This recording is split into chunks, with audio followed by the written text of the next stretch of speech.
Panginoong Jesucristo. Isang mapagpalang gabi po o hapon sa bawat isa sa atin. Nandito po tayo bilang pakikidalamhati sa kapatid natin sa laman, ang Pangulo ng grupo ng Lunduyan, si Paisandoy Napasulan. At nandito tayo sa ikalawang bahagi sa makatuwid bagay, ang pag-aaral ng tinatawag na salita ng Diyos. Ngayon po, bibigyan natin ng buhay ang isa sa mensahe ayon po sa Ebanghelyo ni Apostol Juan sa Kapitulo 5, versikulo 19 hanggang sa 29. Ang sabi po ay ganito: Sumagot nga si Jesus at sinabi sa kanila, Katotohanan, sinasabi ko sa inyo, hindi makagagawa ang anak ng anuman sa kanyang sarili, kundi ang makita niyang gawin ng Ama, sapagkat ang lahat ng mga bagay na kaniyang ginagawa ay ang mga ito rin naman ang ginagawa ng anak sa gayon ding paraan. Kaya pag-aralan po natin, ang pamamaraan po ng pakikibahagi o pag-aaral ng Ebanghelyo ng ating dakilang Panginoon ay nakaprograma po yan mula sa kanyang Ama. Pero po, sa pagkakaalam ng mga eskribas at mga Pariseo, iba naman yung pamamaraan ng ating dakilang Panginoon. Pero po, ang pinaka-problema po doon, kasi po, yung mga eskribas at mga Pariseo, iba po kasi ang kanilang ipinapangaral o ipinapaliwanag sa mga tao. Na ang nangyayari po, sila po ay nagtuturo sa mga tao, nangangaral ng mga salita ng Diyos, pero po hindi sila kasama doon sa pagkasunod. Kaya ang nangyayari po, sumasalungat sila sa turo ni Kristo sapagkat parang nalalamangan sila. Pero po, ang ginagawa ng ating dakilang Panginoon na pangangaral ng Ebanghelyo ay nakabatay lahat sa kalooban ng kanyang Ama. Kaya wala pong bago sa ginawa ng ating dakilang Panginoon, kundi ipinapangaral niya ang Ebanghelyo, ang salita ng Diyos, para may pakinabangin tayong mga tao. Sapagkat, sabi niya sa ibang bahagi ng banal na kasulatan, ang tao hindi nabubuhay sa tinapay lamang, kundi sa bawat salitang lumalabas sa bibig ng Diyos. Sa makatuwid, pinagkakailangan ito ng ating kaluluwa, ang salita ng Diyos.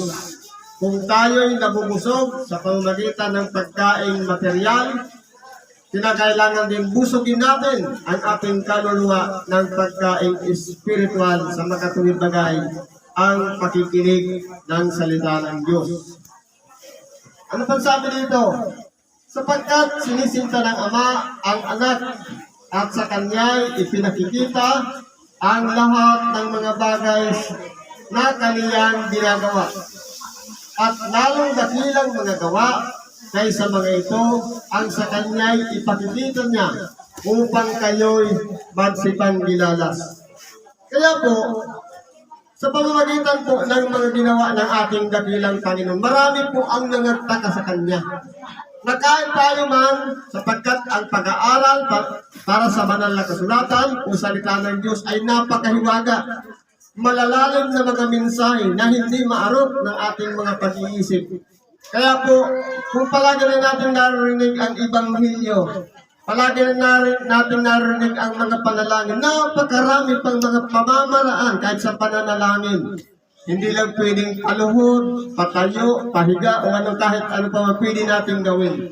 Kaya po, walang hanggan ng pag-aaral natin ng Ebanghelyo.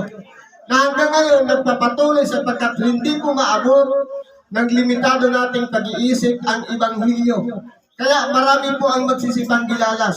May mga aral na bago na iyan po ay ipinapahayag sa pamamagitan ng Espiritu Santo. Hindi sa karunungan ng tao, hindi sa kaalaman ng tao, sapagkat ito pong laman ng utak natin ay limitado lamang. Kung ano ang nasagap na itinuro sa atin ng ating mga magulang, yun lang ang ating makakamtan. Pero po, yung pamamaraan ng pangangaral kapag ginagamit po ang salita o ang kapangyarihan ng Espiritu Santo at ito yung nagpapatuloy, tunay nga po na marami ang magsisipang gilalas. Hanggang ngayon, patuloy na ipinangangaral ang Ebanghelyo para sa kaligtasan ng bawat isa sa atin. Kaya po, ganito po ang ibig sabihin niyan. Kinakailangan po maunawaan ng bawat isa sa atin na nagpapatuloy ang pangangaral ng Ebanghelyo, nagpapatuloy ang pakikibahagi ng Ebanghelyo at ito'y patuloy na lumalago sapagkat itong pag-aaral na ito ay patungo doon sa walang katapusan. Ang pinanggalingan po ng aral, wala rin katapusan. At tayong mga tao na nagsisipag-aral, bagamat dito sa ibabaw ng sanglibutan, tayo po ay may katapusan.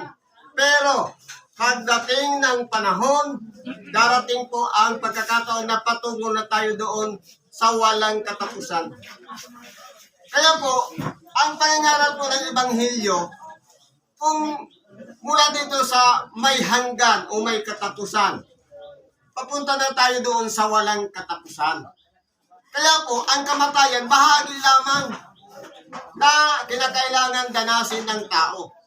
Sa totoo lang po, ang buhay natin dito sa ibabaw ng sanglibutan, sabi nga, milagro ang pagkabuhay. Pero ang kamatayan, sigurado. Kaya po, kung tayo po ay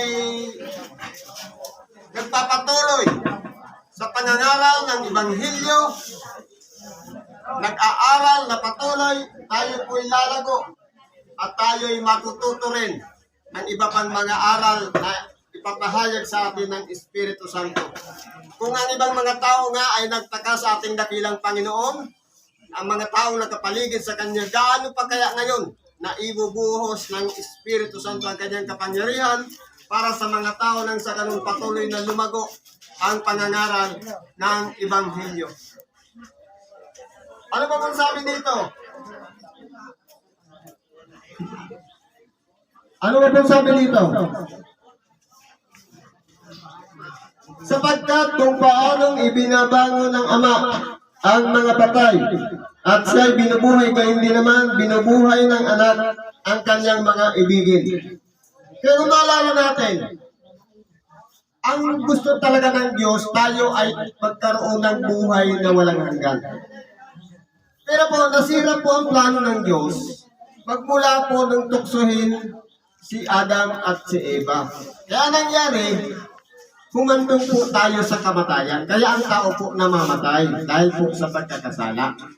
Kaya po, ito na yung pagkakataon na maunawaan natin na ang pinakaplano talaga ng Diyos patungo tayo doon sa buhay na walang hanggan. Lamang ay naputol, natigil dahil po sa pagsalangsang ng kalaban ng Diyos. Kaya po tayo, nandito, ipinangaral ang Ebanghelyo, ipinapaunawa sa bawat isa sa atin na tayo, may programa ang Diyos sa bawat isa sa atin. Sa gumagawa ng mabuti, may tatanggapin tayong kaloob sa magkatuwid bagay. Regalo ng Diyos, ang buhay na walang hanggan sa piling ng Diyos. Na tayong lahat ay makakasama niya doon sa kanyang kaluwalhatian. Pero po sa gumagawa ng masama, tayo naman po ay hahatulan.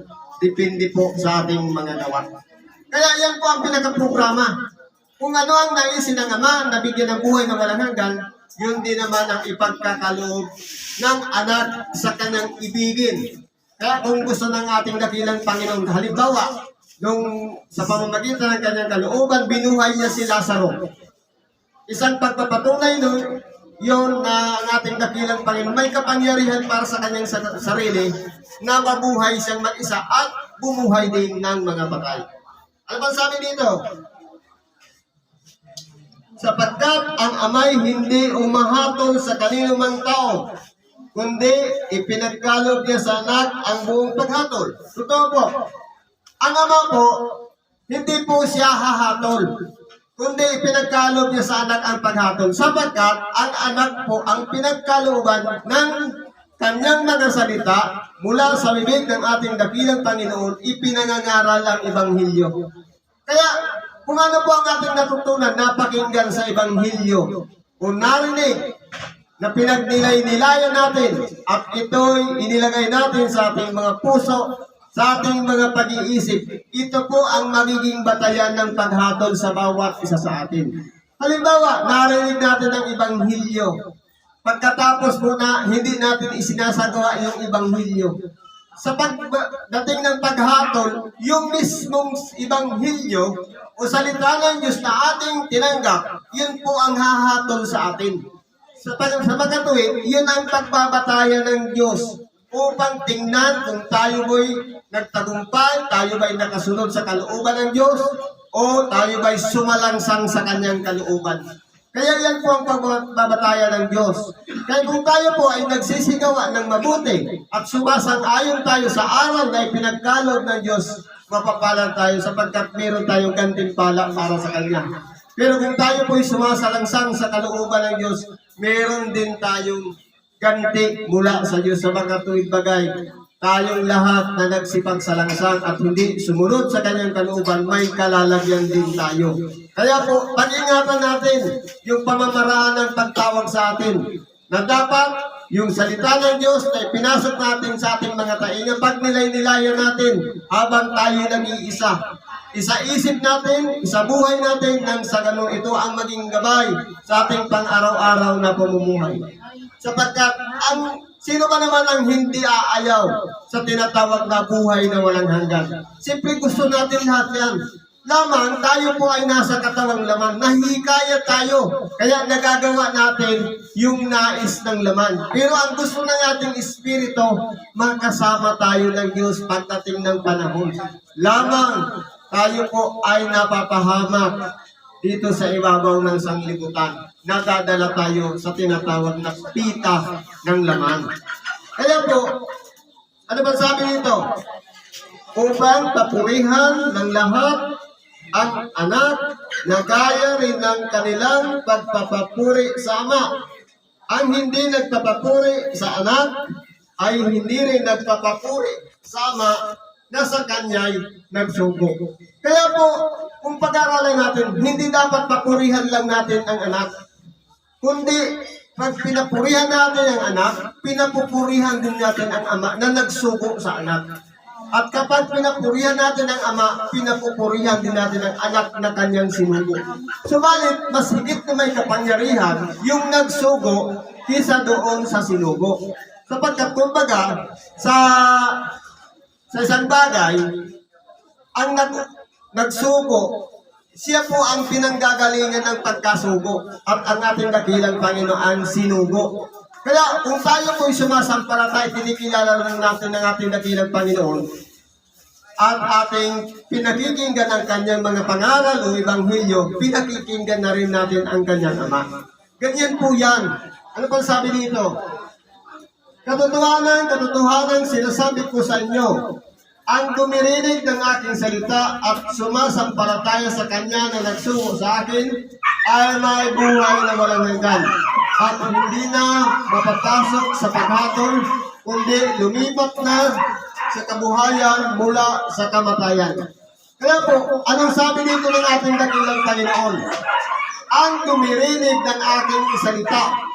Ibig sabihin, yung tumatanggap ng aral, ipinasok natin sa ating mga tainga, diniretso natin sa ating puso at pinagnilay-nilayan natin. Tayo po'y may nakaabang na buhay na walang hanggan. Pero po, may mga balakid sa ating buhay. Sapagkat gusto natin yung buhay na walang hanggan. Pero po ang nangyayari, kulang po ang pananampalataya. Kinakailangan lakipan natin ng gawa sa pamamagitan ng pagsunod sa kalooban ng Diyos. Totoo po, nadadala tayo ng pita ng laman. Pero kung atin pong meron tayong pagpipigil sa sarili, meron tayong paghihikayat sa sarili, at meron tayong direksyon sa ating buhay. Tayo po'y magtatagumpay at masusunod natin ang kalooban ng Diyos na magkakaroon tayo ng buhay na walang hanggan. Kaya kung tayo po, ang alam lang natin dito sa ibabaw ng sanglibutan, mabubuhay tayo at pagkatapos mamamatay, sabi nga doon sa isang sitas, tayo na ang pinagkakahabag-habag. Kaya aralin natin ang Ebanghelyo, doon natin mauunawaan ang katotohanan at yun po ang magpapalaya sa atin. Ano bang sabi dito?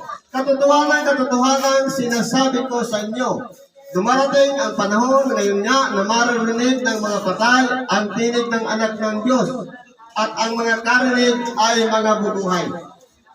Sa mga tuwid, bakit po ba ipinapangaral ang Ebanghelyo maging sa mga patay? Hindi lang po ibig sabihin na patay o hiwala yung espiritu sa katawan, kundi maging sa mga patay yung walang kaugnayan sa Diyos.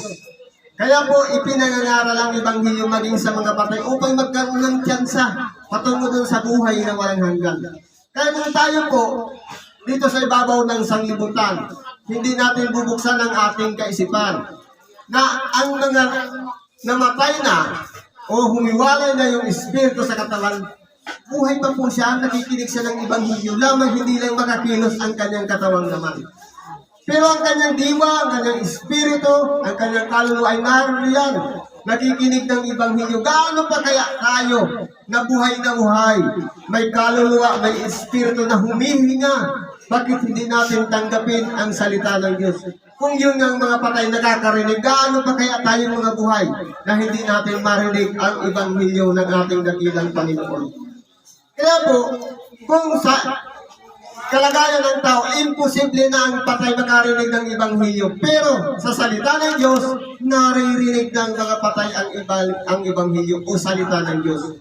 Pero kung yun ng mga patay nakakarinig ng Ebanghelyo, gaano pa kaya tayong mga buhay na meron tayong mga buhay na mga tainga, mga pag-iisip, ng katawan na kumikilos, bakit hindi natin pakinggan ang Ebanghelyo? Sapagkat kung paano ang Ama ay may buhay sa kanyang sarili, ay gayon din naman pinagkalooban niya ang anak na magkaroon ng buhay sa kanyang sarili. Kaya po, kung ang Ama ay may buhay sa kanyang sarili, wala pong makakasakop sa Ama maliban sa kanyang sarili. At pinagkalooban din niya ang kanyang anak ng buhay sa kanyang sarili. Sa makatuwid, ang ating dakilang Panginoon, parang hiwalay din sa kalagayan ng Ama, may sarili ding buhay. Ganon din tayo. Halimbawa, sa buhay dito sa ibabaw, may sariling buhay ang Ama, may sariling buhay din ang anak. Parang ganun po ang kalagayan. Pero po, ang pagkakaiba lang, ang ating dakilang Panginoon, hindi niya po nilabag ang Ama, kundi sumunod sa programa ng Ama. Alalahanin na lang natin ang ating dakilang Panginoon. Lahat ng naghula patungkol sa Kanya, kung ano ang Kanyang daranasin, pagtitiisan hanggang sa kamatayan sa krus, nakaprograma na yan. Pero hindi po nagdalawang isip ang ating dakilang Panginoon. Nagganapin yung mga nakaprograma na kinakailangan niyang tiisin o maging sakripisyo niya dito sa ibabaw ng lupa. Yan po ay ginawa niya alang-alang sa pagmamahal niya sa bawat isa sa atin. Kaya niya po ginampanan ang magpapako sa krus sapagkat hindi po siya sumasalungat sa Ama. Bagaman po siya ay may buhay sa kanyang sarili. Nasa ilalim pa rin siya ng nagsugo sa kanya. Sa makatuwid, may pagpapasakop siya. Gaano pa kaya tayo ng mga tao na kinakailangan din pagpasakop sa Diyos at sumunod sa kanyang kalooban? Ano ba pong sabi dito? At binigyan niya siya ng kapamahalaan makahatol sapagkat siya ay anak ng tao. Totoo po. Dahil po ang ating dakilang Panginoon, anak ng tao, siya rin po ang may kapangyarihang humatol sa mga tao. Sapagkat sa pamamagitan ng kanyang Ebanghelyo, yun po ang nagiging batayan ng paghatol ng Diyos. Kung tayo ba nakarinig ng Ebanghelyo, yan ba'y pinasok natin sa ating pag-iisip, sa ating puso, inanalisa natin at pinag-aralan at isinabuhay o isinagawa, tayo po ay nasa ilalim ng kapangyarihan ng anak ng tao sa makatuwid bagay ang ating dakilang Panginoon. Sapagkat dinipahan niya po tayo, binigyan niya tayo ng pagkakataon o pag-asa na bagamat tayo dito sa ibabaw ng sanglibutan, walang halaga ang buhay, pero nagkaroon tayo ng halaga sa harapan ng Diyos. Sa makatuwid bagay ang pagpapasakot natin kay Kristo. Na tayo, bagamat hindi pa tayo isinisilang noon, huli na tayo sinilang, kasama na tayo sa dinipahan ni Kristo. Ang importante lamang dito, maiugnay natin ang ating sarili sa Diyos sa pamamagitan ng pananampalataya natin sa ginawa ni Kristo. Na kaya siya nagdipa alang-alang sa pagmamahal niya sa bawat isa sa atin.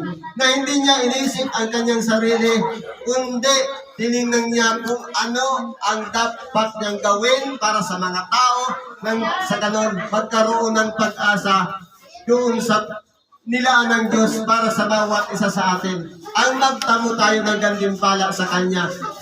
At kung tayo man ay hindi sumunod sa Kanyang kalooban, tayo naman po ay hahatulan. Depende po sa ating mga gawa. Ano pa sabi dito? Huwag ninyong ipanggilalas. Ito, sapagkat dumarating ang oras na ang lahat ng nangasingalibingan ay makaririnig ng kanyang tinig. Kaya po, kung ang isang tao man ay namatay, sabi nga sa doktor, medically dead, humiwala yung espiritu sa kanyang katawang laman, kaya po siya patay. Kaya po, kung yung mga nangasalibingan, bagamat sabi nga sila'y mga buto na, sila ay wala ng hininga, hindi na magkakilhiwa-hiwalay na nga yung buto, wala na sa anyo, tamang anyo, maririnig nila ang Ebanghelyo. Sa pagkatuwid, meron pa silang sangkap na bagamat sila ay buto na buhay pa yung kanyang diwa, yung espiritu niya. Kung yan nga, pinagtatakahan natin, pwede bang makarinig ang patay? Sinabi sa banal na kasulatan na ang mga nangasalibingan ay maririnig nila ang tinig ng anak ng Diyos. Sa makatuwid, sa pagdating ng tamang panahon, sa pagbabalik ng ating dakilang Panginoon, ang mga nangasalibingan, bagamat hiwa-hiwalay na ang buto, bagamat kahit hindi mo na yan pagsama-samahan at iba-ibang lugar na ang nagkulang na sa buto. Yan muli ay pagsasama-samahin ng Diyos. Ang mga buto ay magkakaroon ng mga litid. At sila ay babalutin ng laman. At ang laman ay babalutin ng balat. At sila hihingan muli kung papaano ang ating dakilang Panginoon ay nabuhay na mag-uli sa mga patay. Yun din ang magiging kalagayan natin. Sa makatuwid, ang ating datihan na pagkatao na humihinga, meron na tayong bagong pagkatao sa makatuwid bagay, yung niluwalhating katawan na ibinalik muli tayo sa buhay upang sa ganon, ito na ang magmamana ng buhay na walang hanggan. Na wala ng kasiraan, hindi na madaranas pa ng anumang kagulukan. Kaya po, kung yan ang programa ng Diyos, tayo pong lahat na mananagumpay dito sa ibabaw ng sanglibutan ay magkakamit noon. Maging yan man, nasa libingan na, pero tayo mga nabubuhay pa ay hindi tayo mga uuna sa mga nangamatay na. Kundi sa isang tunog ng trumpeta, sa isang tunog ng pagkakat, tayong lahat ay babaguhin sa isang kisap mata na ang mga nabubuhay ay hindi magiging iba doon sa muling binuhay, kundi pare-parehas na ang magiging anyo ng ating katawan naman. Ano pang sabi dito? At magsisilabas ang mga nagsisigawa ng mabuti ay sa pagkabuhay na mag-uli sa buhay. At ang nagsigawa ng masama ay sa pagkabuhay na mag-uli sa paghatol. Kaya po, kung ang tao po ay namatay, at hindi na kilala minsan man lamang sa kanyang buhay si Kristo, ang kahihinatnan po ng taong yaon ay ang paghatol. Sapagkat kumbaga titimbangin pa kung nakaganap ba o hindi ng kalooban ng Diyos. Pero sa sumunod sa kalooban ng Diyos at nagtagumpay at nakilala si Kristo at hindi umuwalay sa katotohanan, tayo po'y magtatamo ng walang hanggang buhay. Kaya po, challenge para sa atin. Alin ba ang pipiliin natin? Ang tayo'y magkamit ng buhay na walang hanggan o tayo'y haharap pa sa paghatong sa pagkatuwid wala pang kasiguraduhan kung tayo ba ay masasama doon sa kaligtasan na inilaan ng Diyos para sa bawat isa sa atin. Kaya kung tayo po dito sa ibabaw ng sanglibutan, napakaraming mga bagay na pwedeng ikapahamak natin. Mag-isip po tayo, ano po ba ang tamang paraan upang makalapit tayo sa Diyos? Napakasarap, lalong-lalo na sa mga tao na nakakilala sa Diyos. At lalong-lalo na bagamat hindi nakakilala sa Diyos. Kahit sa huling panahon ng paghihingalo na ng buhay, kung tayo'y makapaghingi ng tawad sa Diyos at makapagpatawa din tayo sa ating mga kapwa, mapalad tayo sapagkat meron tayong pagkakataon na tumanggap doon sa gantimpala ng Diyos sa makatuwid bagay, ang buhay na walang hanggan. Pero kung pinatigas natin ang ating puso, walang pagkakataon ng pagpapatawad at hindi rin tayo humihingi ng tawad, tayo po ang magiging kahabag-habag sa pagdating ng panahon. Kaya po habang may panahon pa, tayo po'y magpatawad na ng mga nagkasala sa atin sapagkat kung titingnan po natin ang kalagayan lamang na ginagawang kamalian ng ating kapwa, hindi na po tayo sa pag-ibig lumalakad, kundi nasa paghatol sapagkat hinuhusgahan natin ang mga mali na kanilang ginagawa. Kaya po, unahin muna natin ang ating sarili. Ano ba ang ginawa ko bago tayo tumingin sa gawa ng iba? Sapagkat yan ang susi upang sa ganon, tayo po'y magtagumpay dito sa ibabaw ng sanglibutan. Siguro hanggang dyan na lang muna ang pakikibahagi natin ng Ebanghelyo. Salamat po at pagpalain tayo ng Diyos. Ano man ang ating kahilingan, karaingan man, idulog natin lahat sa Diyos at ipagkakalog niya sa atin upang tayo magtagumpay dito sa ibabaw ng sanglibutan. Salamat at pagpalain tayo ng Diyos.